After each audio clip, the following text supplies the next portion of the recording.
Hey guys, welcome to Project Esports for December 3rd, 2018. It is December, it's Christmas time, the season is coming, and it is getting closer and closer to the day we are all waiting for, the start of Overwatch Season 2. But that is not the important part. Today we're here to talk esports, not just Overwatch, but we also have Hearthstone. We're going to be talking a little bit about Dota 2, Steam, video games kind of in general going on over in China.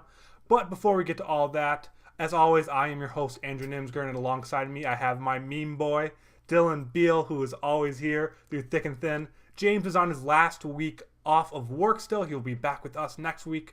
But to replace him, which I feel like might be a little bit of an upgrade, is Dustin. He's a writer. Actually, I'm not going to introduce you. Why don't you tell everyone a little bit about who you are if they somehow don't know who you are right now? Yeah, sure. Hey guys, Dustin Steiner here. I'm a writer at Unicorn. I write about a lot of different esports, but my main beats are Overwatch League, CS:GO, and kind of general esports industry. Yeah, and I mean, especially today, you've probably seen one of his two articles. I mean, we were just talking about a little bit in the pre-show. We'll probably be bringing up a lot of his Twitter, is some of the articles he wrote, but he put out the breaking news on the Fanatic's partnership with the Overwatch League that happened this morning, which we'll talk about a little bit more on the show. And he also put out a breaking news article about Korea implementing actual penalty onto any account boosters. What was it, 2 years in jail, and what was the penalty fine? Yeah, it's up to 2 years in jail and up to an $18,000 approximately USD. Yeah. So it's pretty crazy. Yeah, which are both crazy. We'll talk about a little bit of those in just a couple of minutes here. But if you're a big Overwatch fan, he's putting out a lot of great content, so do go and check him out. Where can they find you on Twitter if they wanted to follow you and get all the articles? You can follow me on Twitter at GetSteinerd. That's you guys just have to guess on the spelling right now because I'm not going to say. And when he is up on screen, or when he is the main box on the stream, right. I have his Twitter down in the bottom right corner. So if you want to check the spelling there, otherwise we're tagging him in a bunch of tweets too, so you can find him just about anywhere through that. But before we get into the actual show, I want to talk a little bit of housekeeping.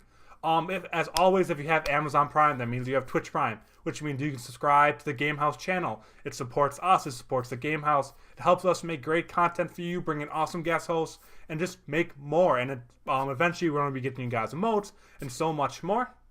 Alongside that, we are having a very heavy content week for you guys. Not only will our first episode of the Overwatch branding series be out on Thursday, but we're also having an interview with Steve Forden from the social media manager for Immortals, LA Valiant, MIBR, releasing on Wednesday. I'll be putting out an exact tweet of what times those will be publishing later on in the week, but we have both of those pieces of content coming out later in this week alongside this weekly episode. But enough of all the opening and the housekeeping. Let's get into Overwatch with the thing that I think pretty much any Overwatch League fan has been waiting for, the announcement of the final two teams. So I guess first off, let's kind of just go through the Vancouver Titans, since they were first. They released on Saturday. For anyone that didn't see the branding already, they are going to be the Vancouver Titans. They are going with the Canucks blue and green, and they pretty much have the entire Runaways roster. So, what did you guys think about the reveal event? What do you think about the branding and the roster? Just kind of in general, what are your first impressions of seeing this team that was kind of leaked a while ago, but it's out officially now?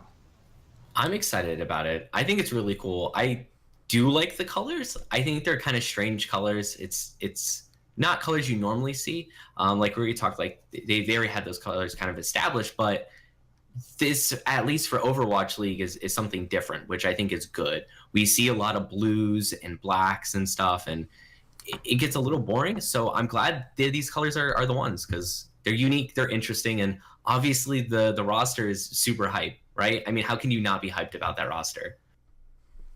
What do you think?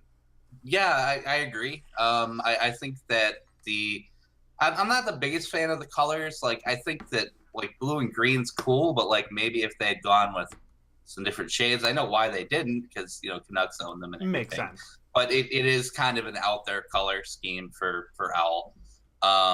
Maybe a little bit of a darker green would have been cool, but I get it. It's good for the region. A lot of people within that region will associate that those colors with Canucks and even kind of Seahawks, even all that Pacific Northwest sports teams. It's great. The roster, obviously, Runaway is awesome. Yeah, I think Overwatch League is going to have a real hard time disassociating Runaway with, from what they were to what they are now. I think that's going to become a huge narrative. Is, can anyone beat Runaway? And it's going to be a lot of really fun headlines for me if the Titans start winning. So I guess, do you guys think that, so first off, not even just talking about the branding, but having the Runaway roster. Obviously, they were beloved in Korea. They did really well last season in contenders. They're pretty much coming in already with chemistry and with kind of an established team. They kind of know what they're doing coming in. It's not just pretty much changing the branding and where they're playing for Runaway. Do you feel like this is giving them a big advantage over the other expansion teams? Do you feel like that advantage is going to kind of have set higher expectations if they don't perform well? What impact does having their Runaway roster kind of impact the team and what's expected of them coming into the first season for them? So I'm just going to take basically shots at the dark for this one because I'm not an analytical person when it comes to Overwatch at all. But just kind of from an outside perspective looking in, it just seems, they were a tier 2 team. So it's not like they're just taking a tier 1 team and moving them in, even though they're really good. I definitely don't want to downplay how well they play, because they play very well and they have the chemistry. So that is a really good boost, I think. But I don't think they have anyone from an already established tier 1 team, which I'm just going to guess from all the other esports on how they operate. Tier 1 and tier 2 for Overwatch is definitely different, and it's a different environment. We heard about how players are just getting completely burnt out from the Overwatch League in the tier 1 teams. And I mean, granted, it's getting a lot less exposure, but I'm sure that kind of rigorous schedule isn't the same for tier 2. So whenever you have teams, some of these expansion teams that are taking players from already established teams, some of these players, I'm sure, already know the environment. They know how to operate in it. And for lack of a better terms, they know how to survive in it. So I think that has a little bit of advantage of having those kind of season, it's only 1 year, but I mean, they are seasoned players, as opposed to just, a tier 2 team that does have really good chemistry. Do you kind of agree? I'm sure you have a little bit more of an analytical look on it. What do you think about it, Dustin? I think that a lot's changed in Overwatch League this year. You're not going to have this 40-game season anymore. Teams will have guaranteed bye weeks. They'll have weeks where they only play one game. I think that, Runaway in particular is a special case coming from Contenders Korea. They play all on LAN anyway. So it's a very similar environment to what, they're coming into in Burbank. I think the biggest thing for them is how fast they're able to adjust to living in the States and kind of being removed from their home country for the first time and everything like that. Fortunately they have a lot of their support, I think all of their support staff came over from Runaway. So they aren't really getting used to anybody new. They're just getting used to new surroundings. I think that's going to give them a big boost in the first maybe the first half, the first 3 quarters of the season to up on these other teams, because these other teams have to basically gel as a unit within they have about a month and a half left to gel as a unit before the season starts. And it's maybe 2 months and a half. Yeah, what he's saying is that there's not much time. I do agree that they kind of have that advantage that they already had that chemistry, which is probably going to be the hardest part. Be like you're saying, Dylan, I mean, they are coming from tier 2, so not only do they have to kind of adjust for non-Korean players that do play LAN, they have to adjust of moving to that LAN schedule, of playing a lot more, being a lot more rigorous, but also kind of getting along with their teammates now and trying to figure out a whole new team concept. So I do agree with kind of points you're both making on that. But one last thing I want to talk about for their kind of release before we move on to the Washington Justice is going to be what is up with these major organizations just not having Twitch moderators for their announcements. I mean, is it not as big of a deal? I tweeted about it. I thought it was kind of a big deal. I feel like the Toronto Defiant did the same thing too, and I feel is this just showing that there may be some disconnect between these teams and the management behind them and what their priorities are, or is it just an oversight on the part? So I think it might be a little bit of oversight, because my guess is that whenever they have the teams, right, they have all their support staff pretty well established, like coaches, analysts, probably even chefs and everything. Like they have everything all set, social media, everything.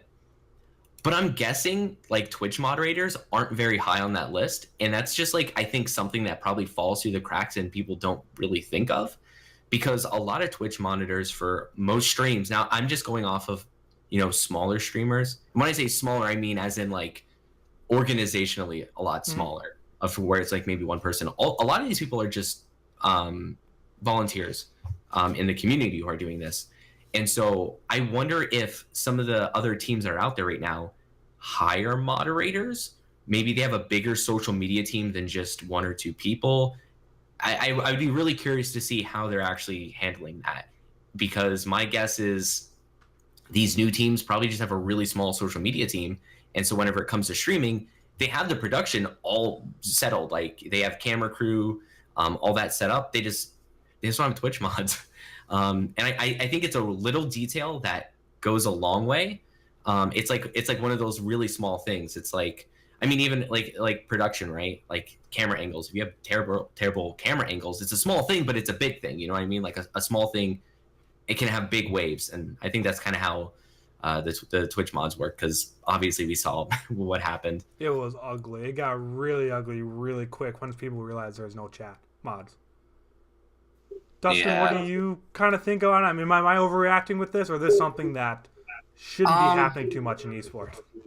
No, I mean, like, it certainly would be nice if they had mods. I think the problem is, especially with these expansion teams that are coming out, some of them, like, are maybe they're being run by experienced esports organizations, but some of them aren't. And, like, they're investors that are coming in that are still hiring their support staff. Like, they've got everything together for the reveal, but, like, they don't really have, like, they just haven't had time to set up something like, a Discord where they could recruit people to do that, or anything like that. Organizations like Toronto, yeah, they should have had people because of slides and everything. But I have a feeling that, like, a lot of their staffers were at the event itself, and they were doing stuff at the event, especially if it's a live thing. So they weren't able to sit at a computer and moderate, which is unfortunate. I mean, honestly, if you don't have moderators like that, you're better off just disabling the chat all. That's what I was thinking. I'm like, once they saw it going downhill, like, someone had to have seen it, and they should have just turned it off or something. Like, I eventually just minimized chat when I was watching the stream, because it was almost just distracting and made me wanted to tune out to a point of how bad it was getting. To be honest with you, whenever I watch Twitch streams, I usually just hit maximize anyway, and, like, don't even look at the stream unless it's like someone's really popping off and I want to see the stream go crazy. Yeah. But that's it. Like, I usually put it up on my TV anyway, so it's, just got to do it that way. Yeah, no, I get that. Yeah, and then it's not the end of the world. Like, the overall event was still really well. I mean, it started a little late, but that's what happens when you base an announcement around a hockey game, is it just happens kind of whenever the period ends. So I guess that's kind of the reason for starting late. But overall, I really liked the announcement. The Twitch mods was really the one thing, but outside of that, I think it was kind of pretty solid showing all around. And then kind of moving on to this morning's announcement, it was very, very early, and we'll talk about why that happened. Can I say one more thing about the announcement, though, real quick? Yeah. That stadium was dead silent for the announcement of Vancouver. Nobody, like, I turned up my volume all the way to see if I could hear anybody talking. Nothing, man. These hockey fans were just like, who are these Korean players? And that's the thing too. I think if it wasn't all Korean players, it might have been a different reaction. But I just think everyone's just like, I have no idea what's going on. What did he say? I think they were just, what the hell is Overwatch? And, like, why should I care? Like, they were being treated like they were playing for the hockey team. This wasn't like quick announcements. This is like full-blown images on the ice, camera focused on them, they're waving, nobody's saying anything. You could have heard a pin drop in that arena. It just was really like, confused. Yeah, it was just like, people were just like, I guess, cool. Yeah, like, okay, next, like, let's get to the next thing is kind of what Evan Marino was thinking. But everyone online Yeah. was super excited for it. So yeah, I guess that just goes to show much different kind of target markets. But Yeah, for sure. like I was saying, we did have the second and final expansion team announcement. Dylan, I'm just going to hand it off to you because Just you've give it to been waiting me. so long for this. I'm ready for it. Oh man. So obviously I had really high hopes for this team announcement. Obviously, rest in peace, DC Cherry Blossoms. It was a good run. They're always going to live on in my hearts as the best team that could have been. But we still keep going on. And honestly, whenever I first saw the leaks for the team logo and the team design, I wasn't hyped at all for it. But oh my god, this morning, whenever they just dropped the announcement out of nowhere, I think just like my love of this area superseded all that. It just absolutely superseded it, and I am so incredibly hyped for this team now. I actually really like the way that they announced it, because the one thing I didn't like about Paris's announcement is that it was so long and they were just like jerking us around, and there was like 18 different countdowns, and it was really not hype at all. Like, to be honest, it just really wasn't hype. And I'm glad that the last night, it was like later on in the night, they were just like, all right, court's in session tomorrow. And then just 6 a.m. Eastern Standard Time, they just dropped the team. And I thought it was great because I got to wake up and just check Twitter, and it was there. And the whole day I just been hyped because they've been slowly just kind of interacting like on their social media and stuff like that. They dropped their initial line of merchandise, their non-Overwatch League related items. So this is just, I don't want to say generic shirts, but just like shirts with the logo on it, some hats, a mug. And then also someone's article, I don't remember whose, but I saw an article that like had the Overwatch League affiliated jerseys and actual t-shirts and stuff like that. That was Washington Post had that. Yes, you're Yes, right. He also had a reveal of the jerseys and stuff too, yeah. And oh my gosh, I am so hyped for this now. I'm ready for it. I'm ready for it. I'm ready to get my jersey. I'm ready to get my gavel out. I'm ready for this. They have, honestly, I think they have the best shade of red in the whole league. Like, if you looked at that picture, all right, and you saw that arena lit up like that with that red, oh man, it looks so good. One thing I am really excited about is there was a full press release that I read. And in it, they talked about some of the stuff they want to do on top of just having the team.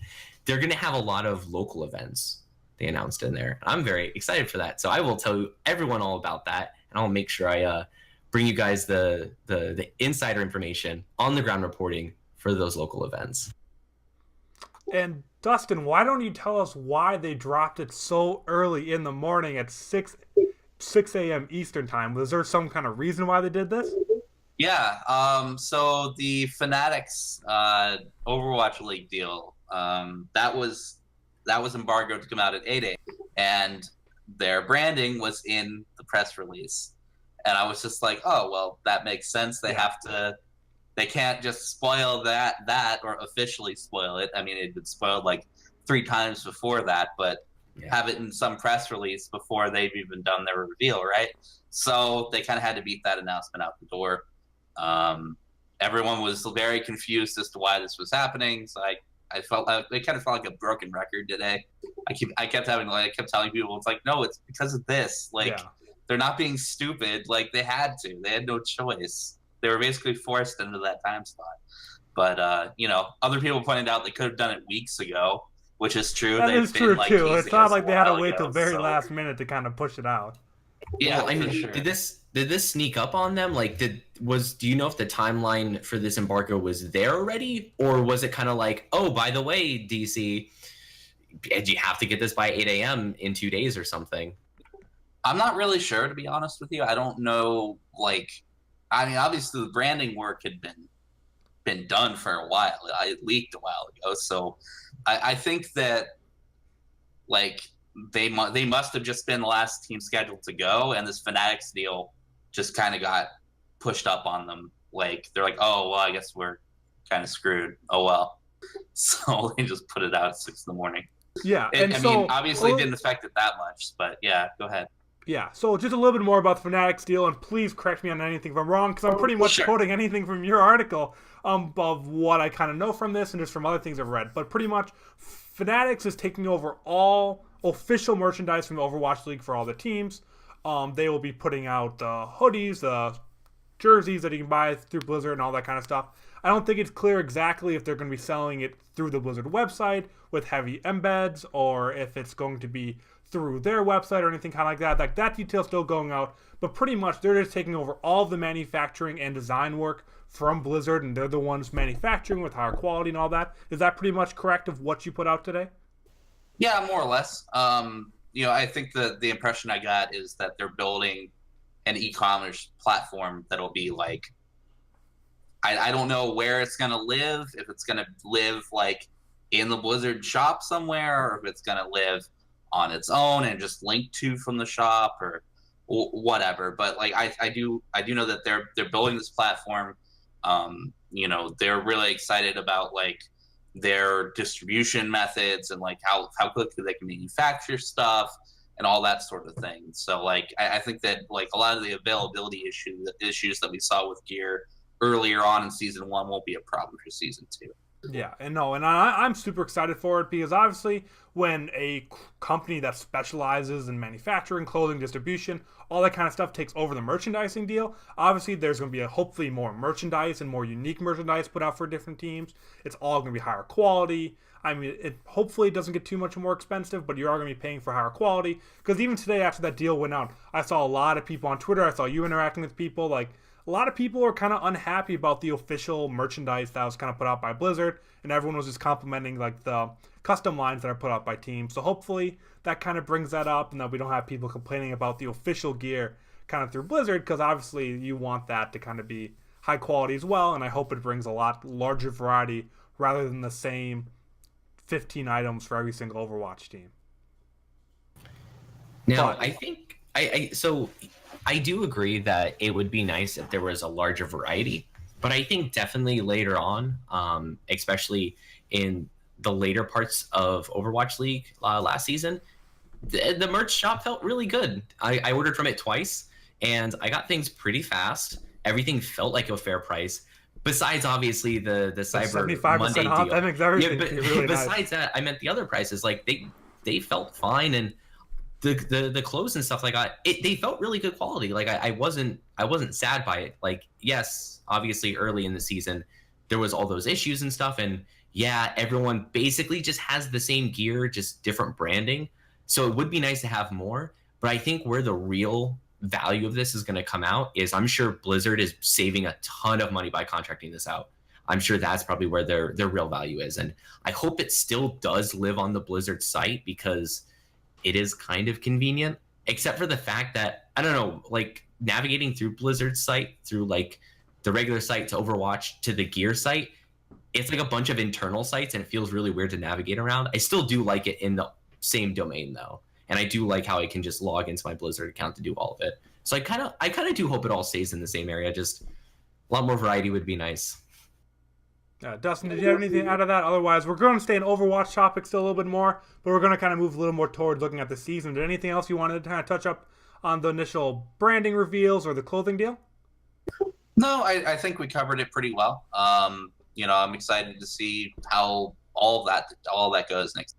Yeah, and I think we'll be hearing a lot more about, especially the clothing deal. It's supposed to be out a little bit before the start of season 2, so hopefully sometime mid-January we start seeing some that kind of start rolling out, especially with some of the expansion teams, so they actually get the first chance to get some of the merch from those.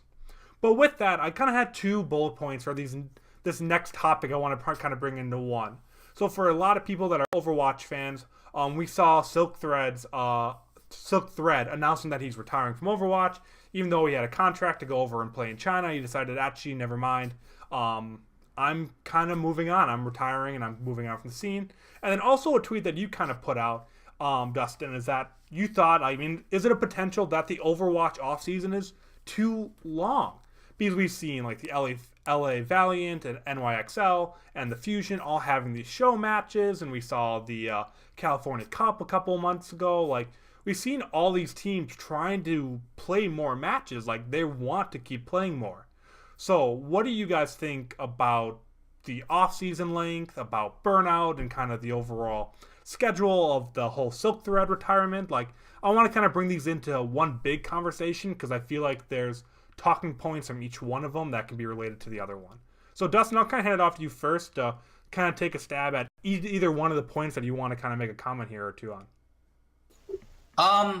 I mean, I do think that the off season is a little bit too long. You know, especially for a lot of these teams that didn't make playoffs. Like, they haven't really played a game since June? Yeah, I guess something like that. June. I think All Stars was in July. Yeah. So, like, if they make All Stars, they didn't make playoffs. You're talking about players that, like, maybe were on the Shock, maybe were on the Outlaws, just teams like that just didn't make playoffs, didn't really have a whole lot of off-season stuff to do aside from maybe World Cup. Like, they've just kind of been hanging out, like, just doing occasional stuff with their team, but otherwise streaming. Yeah. A lot of these guys that I talked to, even at the World Cup group stage, are like, I'm bored. Like, there's nothing going on. Like, I'm not used to this whole big lull of activity. I understand that, like, a lot of traditional sports have a fairly long off season, but, like, these guys aren't really used to that. I think everybody's getting really antsy to play at this point, especially, you know, given that we're moving into December and everything. But yeah, and, you know, like, a lot of these guys said, yeah, you know, I was burnt out during the season, but that was only because of the way the season was structured. Now they've had a little bit of a break, they're ready to go again, and, like, I don't think that burnout thing is going to happen too much this year. So, yeah, especially with the way they've structured it. Yeah, so I guess another question to kind of pose on that before you get a chance to answer, you're kind of part of it, Dylan, is that, like, and if you look at the NFL, I mean, not NFL, even League of Legends, I mean, Worlds ended in November, and then the season starts back up in January, I'm pretty sure, or I think late January, early February, around the same time as the Overwatch League starts back up too. And I mean, I don't see why you can't stretch out the season so much more than what it currently is, because right now it goes, February to July, June-ish? So, I mean, if you just stretch that out over a couple more months, and I think, yeah, you're even talking about a little bit more now, that the league's being restructured to kind of get rid of that burnout, and if you use some of those more months, those 5-6 months that you're taking off right now, to extend the season a little bit more, give some during-season breaks to the players, I think that keeps the hype going over a longer period of time. I mean, you see larger esports like League already doing it, and then you prevent the people from having to wait so long between seasons to get what they actually want to watch. Dylan, what is your whole stance kind of on this? So, I will start out by saying, because obviously I have to just disagree with anything you guys say and always push back against it. I do agree on the point that it is a little bit too long. It is kind of like 6 months on, 6 months off, which is a long time, but I don't think it's terrible. I don't think it's like a huge egregious thing, and I think it's more on the side of I don't know if it's like teams or the organization overall, but they could be doing things. They could be doing things so the players aren't bored. Now, like I said, I do agree that it should be a little bit of a shorter downtime, but I think a longer downtime is still fine. I mean, they should be running training camps, right? Or they should be really hyping up on their training and stuff like that. They should be doing cool things like Fusion did with their homecoming. They should be doing stuff like that. Like, you can do more stuff. You can have players play games. You just kind of need to do it. And I don't know, I think it's a good time to take that break, and the organization shouldn't just be letting players just like sit around and like stream all day and like, you know, like twiddle their thumbs. They should be training. They should be doing the interesting kind of training that you can be doing during the off time that, you know, while you're playing games and you have a hectic schedule, it is harder to do. They should be focused on different aspects of the player's wellness during this time. And unfortunately, they're probably not doing that at all. They're probably just letting them hang around the house, and I'm sure they're scrimming and stuff, but they're not. I don't think they're fully utilizing the time that they have. Yeah, I'm pretty sure scrims if they haven't started back up, they're about to. So, and I think someone in the chat actually made a really good point, is that Contenders just happens to line up exactly kind of with offseason, that they give you the full chance to kind of experience all of that. And if you want more Overwatch League, well, go watch Tier 2 Overwatch and watch Contenders. And I think some of that makes sense, but the Overwatch League is your big league. It's your big thing in that you don't want to shorten it or limit the amount it can grow because you want the underseed to grow. I'm a big supporter of Tier 2 Overwatch. Every single time it's on, I'm always watching it. Like, I don't want to take away from Contenders, but if you have teams saying, hey, with players saying we're bored, them scheduling their own tournaments and matches because they want to play, they want to get back into the season, I think that just goes to say that it's a little too long. I mean, I'm not saying a month down or 2 months down, but I mean, maybe give it enough time for the players to get a month of break. Maybe you can do a tournament or two like Fusion's Homecoming, and then it starts back up like a month or two later. Like a 4 to 5 month one. 4 months versus 6 months, I feel like that gives time for contenders to shine. It gives players time to kind of relax and get rid of that burnout without it being too long. I don't know. I think we can come up with solutions and say, oh, we could do this all day long, but I think it's just Blizzard's choice ultimately, and hopefully we'll see what changes going into next offseason, because we already saw the changes that they made to the structure from Season 1, because players had complaints about that and fans had complaints about that. So obviously they can't do anything to change it now, and we'll be curious to see how they change it next offseason. So another question I have about the off time is, do you think the off time is so long because just the whole operation is extremely expensive to run? Could that also be a reason that maybe having it run 8 months out of the year is not sustainable? Like, is that a concern? Because I would have no idea. I'd imagine that comes into the equation somewhere. There's also a World Cup to think about too. So, That's true. They have to run all of World Cup. They have to run, all these different regions, all the group stages, then BlizzCon. I think they're giving maybe a little bit too big of a, like, they're giving it a little bit too much like of a wide berth, like as far as the, whatchamacallit, the scheduling for World Cup. They're just kind of giving it a little bit too much room to breathe. But I do think that the cost probably does come into it a little bit. They got to pay casters, they got to pay all their broadcast crew, they got to pay the observers, they got to pay PR people, they got to it's just a lot. It's a lot of expense. So maybe having all these teams playing throughout the year is just might be too big of an ask. I think that's a good point. Yeah, no, and I agree. I mean, you've seen some great casters and like kind of the personalities on the Blizzard side not make the cut for next season. I mean, I don't know if they're planning on just going with new people, if they're trying to downsize and cut back on some of their spending for it. Like, I don't know. I mean, I'm a huge Reinforce fan, so I was sad to see him go.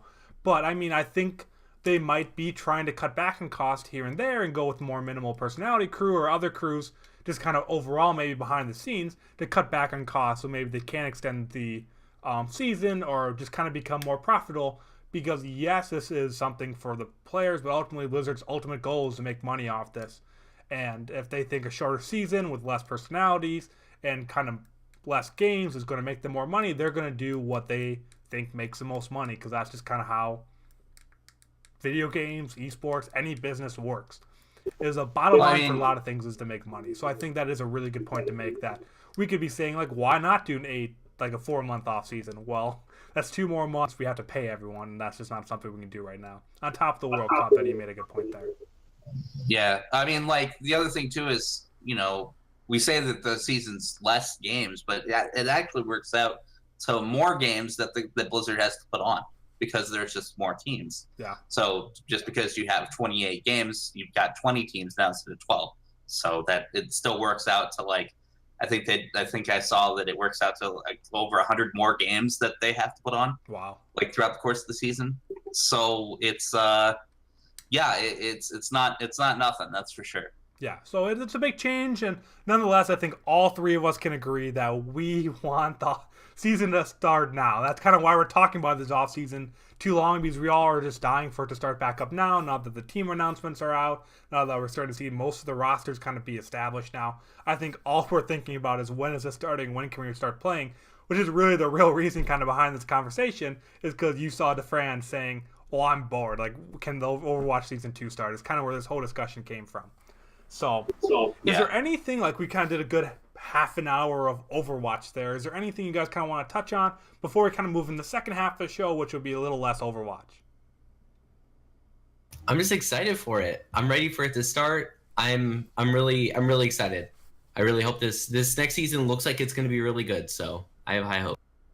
Okay. I'm tired of writing about off-season stuff. Can we? I really just want the season to start so I can start talking to players on a more consistent basis again, and not have to stretch out my World Cup stuff. Yeah, just make that last as long as possible. I want to get Dustin, if you have to pick one team right now, just based on the current rosters and all that, who do you think is going to win Season 2 from Overwatch League? Oh, God. Throwing it out. God, who's going to win? Yes, win it all. It's such a hard question. It's a loaded question. I don't know who's going to win, but well, who do you think is going to stand out in most Season 2? Improved. I'll tell you who I think is most improved. How's that? Yes. Shanghai. Okay. Shanghai is most improved. I think they're going to be a top 3 team next year. Wow. Yeah, their new rosters scary, dude. It's real scary.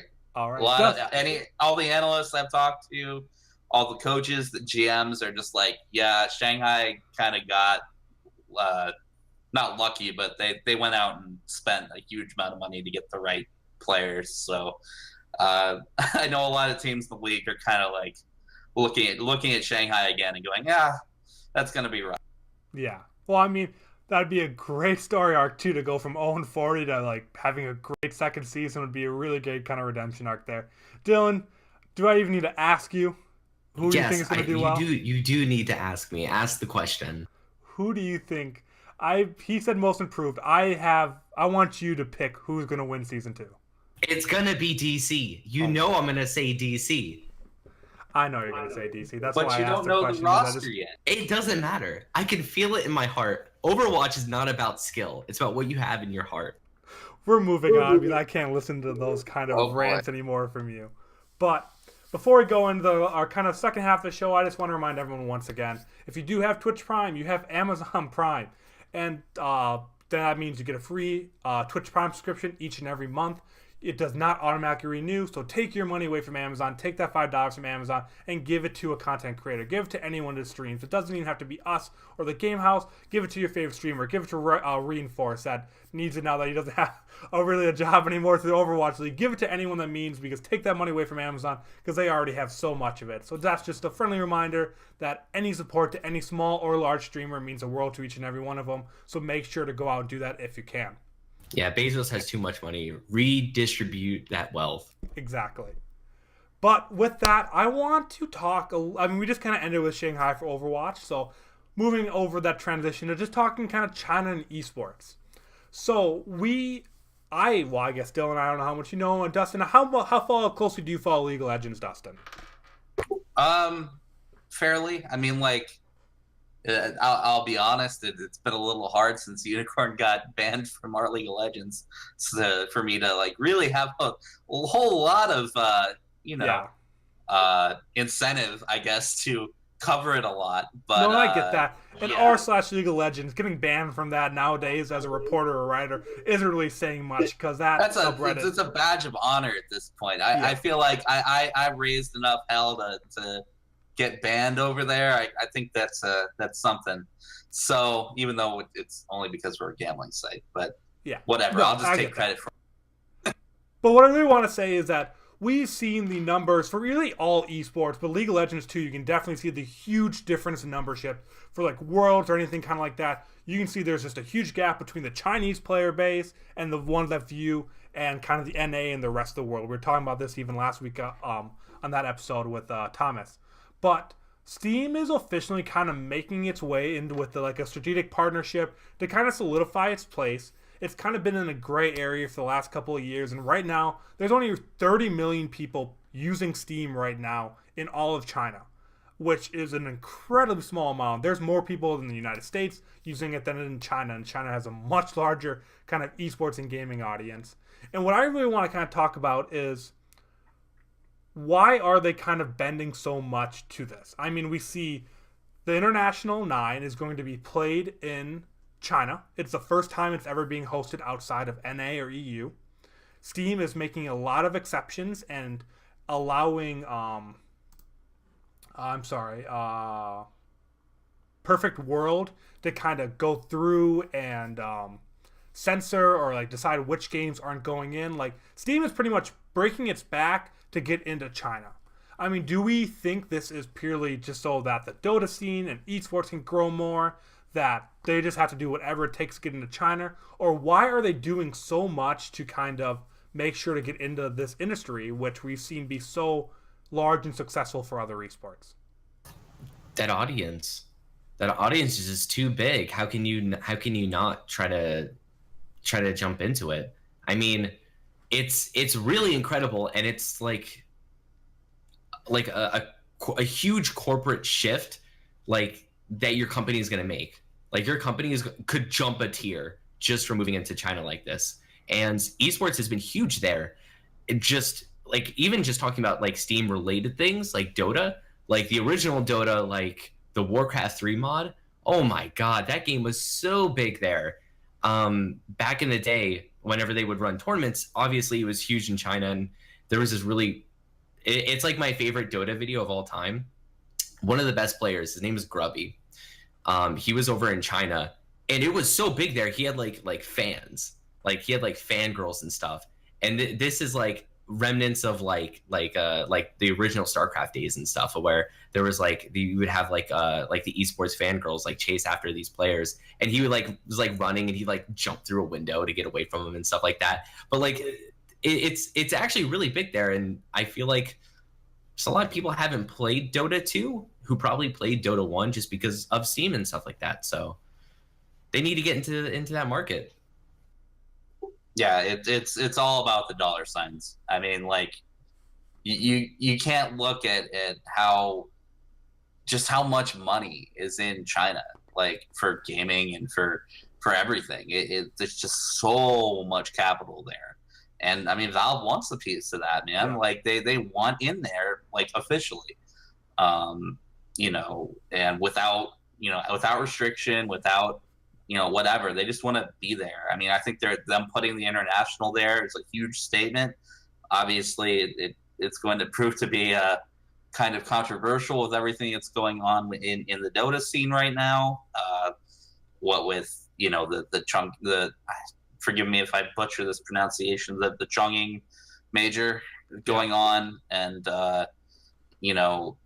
with players being banned, like the government stepping in because 2 players are being racist and just saying if they come here, like we can cancel the whole event if they're in attendance. Like it's no joke. Like I mean, Valve is kind of having to deal with this kind of thing for the first time. From a government stepping in, and it's kind of a result of Valve being hands off with their esports scene. You wouldn't see this like be a question in other esports if a player is, being racist or whatever. They just get banned. Yeah. No, period. Like you don't have to. There's no controversy. It's in a rule book, and that's it. Valve doesn't have a rule book for their Dota championships. They don't have a rule book for TI. It's just they brief teams in person on what the rules are, and that's it. Like it's not as controlled, and like a lot of people in esports like that, but it's not really conducive to running an esport that is the biggest rewarding prize pool wise, period, and has been for years and years now. So that's my follow-up question of that. Does an esport or like an esport league have to include China if they want to be successful in the long term? Can an esport league do like large levels of success without including China? Yes or no? No, but it helps.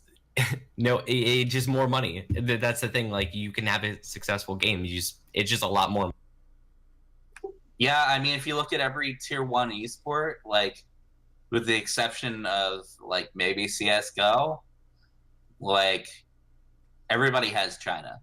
You know, a lot of the other teams that are like tiered, or the other games rather, that are like tier 2, tier 3, your Smites, your Call of Duties, they're not in China, or if they are, they aren't playing the same game we are. You know, like Call of Duty's like playing Call of Duty Online, which isn't the same thing as Black Ops 4. Which is still crazy to me. When I first found out that like China has its own Call of Duty game that's like all online and it includes all the different games, that was just crazy to me when I first found out about that. I know it's kind of a side thing, but I just thought that was, when I first learned about that, I thought my mind was blown. Yeah, same. I mean, like, it's learning about China's gaming scene is just fascinating in general. Like, it's not what you think of when you think of the gaming scene. Like, here everything's open. You can get any game you want at any time. There, if the government doesn't like it, they don't have to let the game in. So it's yeah. I just be glad you don't live in a communist country, I guess. Yes.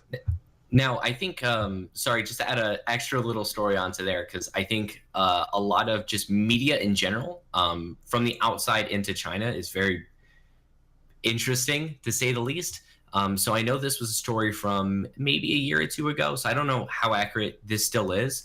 But bending backwards to get into Chinese media isn't a new thing, especially for America, because I know there was a big deal with us trying to get movies over there. So the way that it did work a couple of years ago, I don't know if this is still the case. I would assume so, because it was like only 2 years ago. But they only allow a certain amount of movies from America to go over into theaters in China. Yeah, that's true. But they can get around that by doing certain things, mainly working with Chinese movie companies. So I know there was a couple big blockbuster movies out there that had like a lot of famous Chinese actors in them, or they included like kind of like, I don't want to say weird, but like weird like plots that involved like a lot of just like random Chinese actors. And it was a little bit confusing, but the reason why they did that is because then they were able to skip around that like 10 movie limit, so to speak, and just go straight into theaters. Because if you get into a theater in China, that's like millions and like that's like billions of dollars in the box office right there. So doing these things that like bend over backwards to get into Chinese media, it definitely is not a new thing at all. Yeah, Iron Man 3 did that. I remember they had like an extra. It was Iron Man 3 and Age of Ultron, I think, did that.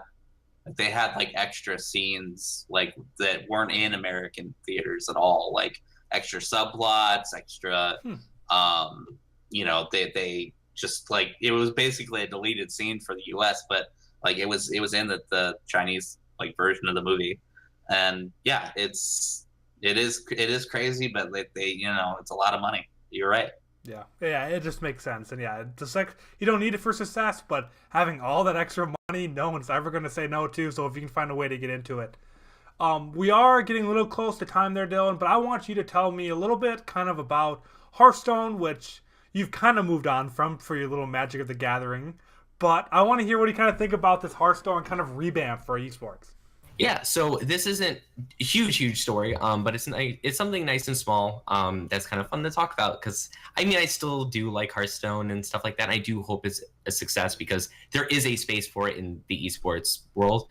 So what they're doing is they're revamping their esport essentially and how it's like run. So mainly there's now going to be kind of like 3 tiers to the tournaments. So they're going to have a lot more online qualifiers now, which I'm really hoping that means they're going to get an in-game tournament system. One can only hope, though, but that's something that's been really big in Hearthstone. They've been saying they want to get an in-game tournament system, but it's always, you know, Blizzard soon TM kind of thing. So I'm really hoping that they push that forward to help run these online tournaments. But you'll have online tournaments that if you win one of them, you're going to be invited into a live invitational tournament, which means I think that means all their live tournaments are invitationals.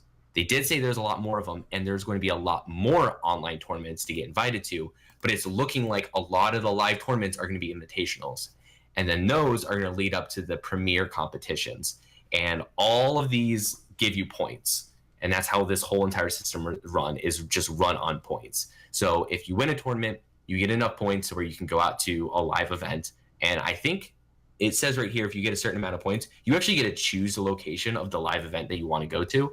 So it's not like you win a tournament and they're like, okay, you're going to Korea in 2 weeks, because it could be hard to do that. So you can kind of, it's kind of like you get a ticket, like an entry ticket, and you get to choose one that's kind of convenient for you to go to. And obviously, if you win that one, you get more and more points, and then eventually, dream is to go to BlizzCon, which I think this is really cool because it seems like there's a viable avenue to like actually go places. Now, because they're having so many invitationals, I'm a little bit worried that they're going to kind of stack it a little bit for, premier players that are already really good and have teams and stuff that are established. But with these online tournaments, it does seem feasible for, an online warrior to just go out there, grind these online tournaments, and hopefully win one to get to some of these live events. And if they do well, they can actually get to some serious tournaments, which is really cool to see that. If I'm correct, is this basically how the StarCraft 2 kind of model worked for getting to BlizzCon? Sort of.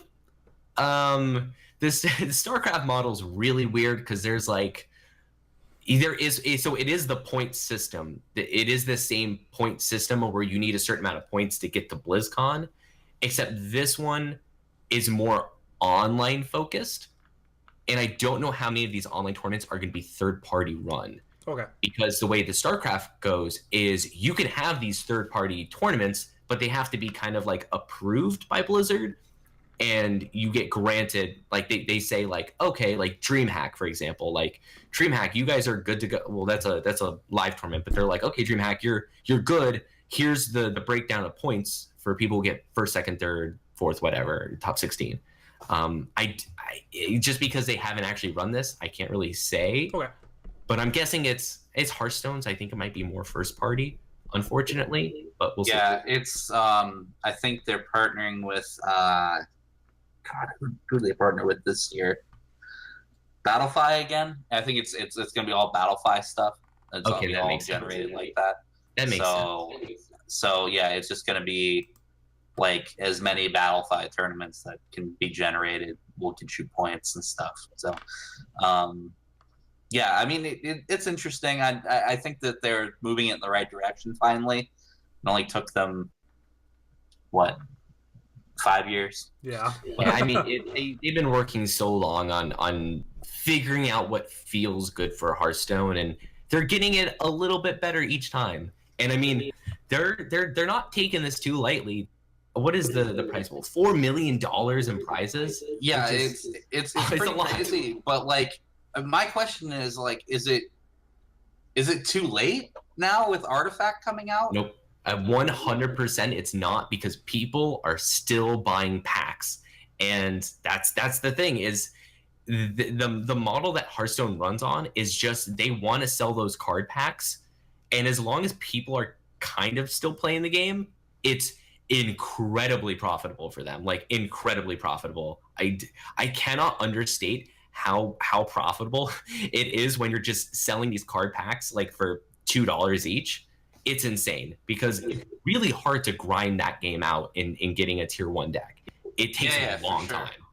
But I mean, I guess what I'm driving at is like the viewership side of Hearthstone.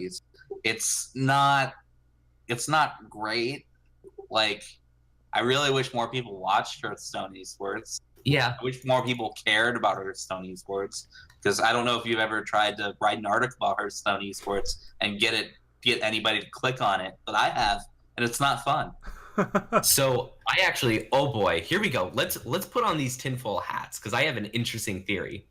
So the thing about Hearthstone and what made it a really cool esport, it was one of the first games that you could be really hands off with. So you could play the game and still interact with chat a lot. So Disguised Toast, Hafu, Reynad, big personalities. that played Hearthstone, right? Because you can be interactive with the chat and play the game at the same time and still like play the game well. And those are some of the people who like, were really popular. And that's what made Hearthstone really interesting to watch, was the good personalities. You want to see Firebat win, because Firebat, when in his stream, he's a goon. He's a great guy. He's interesting to watch. So you want to see him win. Now, I think Hearthstone is going to start going down a lot because Twitch is big on IRL. So all these people with big personalities, they're like, I don't even need to play a game anymore. I can just be 100% personality. And we're starting to see people like Disguised Toast do that. Like, yeah, he still plays, but he's starting to play other games now, and he's starting to do IRL streams. So I think a lot of the big personalities are going to start moving to other things, whether that be variety streaming, other games, or maybe just IRL fully. So I think in turn, that's going to make Hearthstone Esports take a hit, because if you don't have these big personalities, what are you really watching for?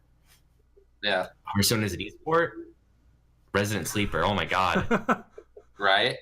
So, I mean, do you think a lot of these big personalities are going to go to Artifact and try and? I feel like Artifact's way too complicated from what people have been saying, and I feel like that'll hurt the esports scene, and that people are playing don't know what's going on. So how are any viewers going to be interested in what's going on? I feel like. Well, it's the early days of the meta, right? True. Like, Hearthstone was like that too. No one really knew what the hell was going on with Hearthstone when it first started. Not in the beta, not really. Yeah, that's true. Now, I don't think it's complicated, but it's not complicated. It's complicated in the aspect of, yeah, all card games are kind of complicated, and if you think about it, all esports are complicated. Like League of Legends, like actual like strategy within League of Legends is really complicated in a sense. But the thing is that once you kind of start to understand it, it makes a lot more sense. And Artifact is just weird because it's not a traditional card game, because it's like it's like based on Dota. So there's like 3 lanes and there's like phases. And at first it's really weird and it doesn't seem like it makes sense. But once you watch it a little bit, it does start to make a lot more sense. And there's like a rhythm to the game that once you kind of understand how the rhythm of the game plays out, you can at least watch it. I don't know about strategy because I haven't played the game. I just kind of watched it a little bit. So I can't really say on strategy, but as far as watching it, once you understand the rhythm of how the game plays out, it makes a lot more sense. I don't know if it's going to be popular, but. Yeah, I mean, the active player count definitely, like, it's not, I don't think it's as high as Valve wanted it to be, like, out of the gate, but, like, they're already, like, the amount of cards being traded on the Steam market is impressive. Like, it's over, I think it was like 36 million cards or something like that have been traded in like the first couple of days. So, I mean, clearly there's something there. If nothing else, an economy for Steam players to, mess with, even if they're not really playing the game too much. Yeah, it's weird. I don't like the model, though, of the game costs money and then also there's a card economy. I really don't like that. That doesn't. I mean, I guess you can look at it as in the $20 or $40 that you're spending is kind of like your intro decks, and that's what you're paying for. But I don't know. It kind of feels bad that there is an online economy to this card game, because it reminds me of like Magic the Gathering Online. Which I mean, it's designed by the same guy who made Magic. So yeah. Kind of the same. God bless Garfield. What a great man.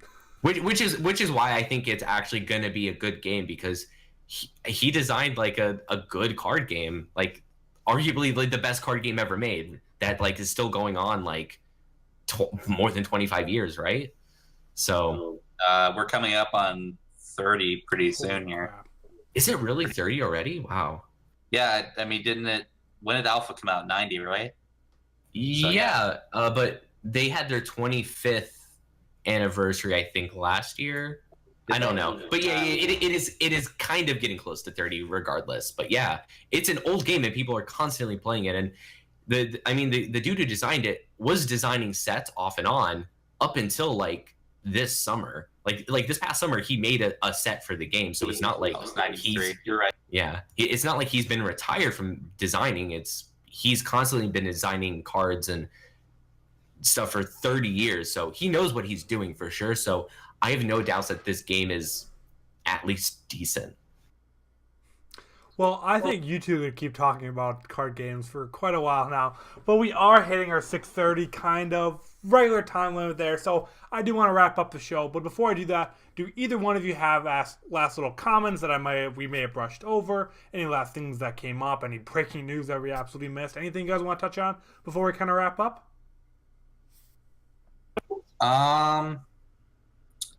Yeah, something that just kind of happened while the show was going on. We touched a little bit on the Dota 2 drama that was going on. TNC, the team that was, that had that player Cuckoo that was being like, less than kosher. So basically Valve had said, they're like, okay, like, don't worry, like, you guys can find a sub, we won't dock you points, it's fine. But the problem was that TNC then came back and was like, no, this like isn't our fault. We're the victims in this situation, even though we have a kind of a racist player on our team. Wow. Whatever. So Valve's like, okay, well, you guys aren't taking responsibility. So they ended up banning the player from the event and then docking them 20% of their overall Dota championship points, which is that's a huge deal. Like it's going to hurt their shot at getting into TI next year. So, that's not a great look. I mean, if you have a player that's doing that, you take responsibility for it. You issue an apology and move on with your life, not what they did. Like, saying, no, we were the victim, actually, guys. Like, I don't know about that. So, yeah, thank you for that kind of follow-up and something I saw in chat and something that happened, like, right as we were going live. Zachary is also been picked up officially by the Dallas Fuel. He's kind of been... What? That's awesome. I said, yo. Oh. I thought you were saying no. I'm like, oh, what's wrong with that? Yeah, so that's awesome for him. I know. That's awesome. Go on. No, he's a great player. Like, I think he's long overdue.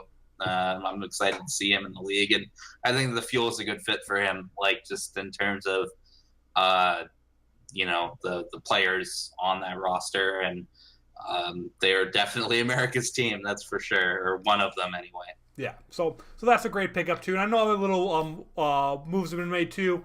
A lot of those will probably be talked more on the Watch House show, which I know you were on a while back too. So they stream on Sunday nights, so do check them out for all the smaller roster moves. We try to keep it to a little bit bigger conversation, but Zachary I've kind of been following for a while, so I wanted to mention that, and someone brought it up in chat. But that kind of wraps up today's show, and I want to thank you so much for coming on today, Dustin. It was awesome talking to you. So glad we kind of planned this a couple of weeks in advance, and I'm so glad it still worked out to have you come on. It was actually a great day with some of your big articles kind of coming out too. So thank you so much for taking your time to come on and talk with us. Yeah, for sure. Next time I come on, I'll try to have my camera set. No, that's no problem. That's kind of on my end too. I forgot to kind of remind you about that. But with that does kind of wrap up everything on today's episode.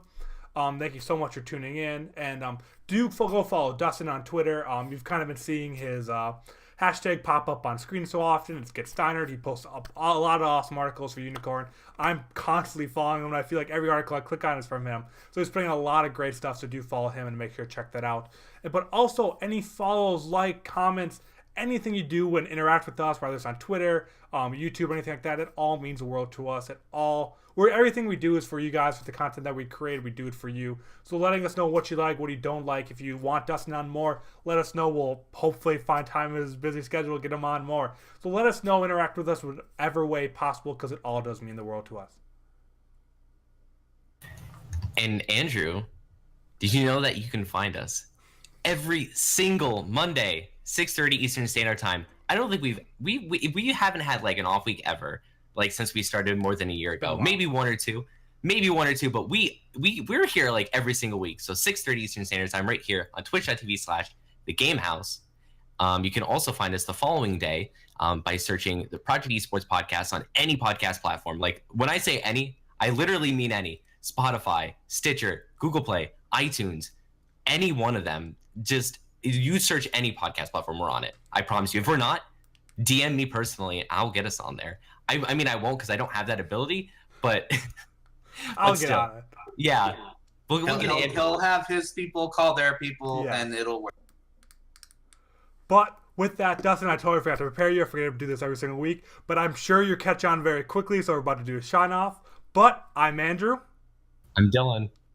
And I'm Dustin. And thank you very much for tuning into the Project Esports podcast. We will see you guys next Monday, and don't forget to check out our awesome interview with Steve Forden and the first episode of the Overwatch branding series going up Wednesday and Thursday. See you guys next week.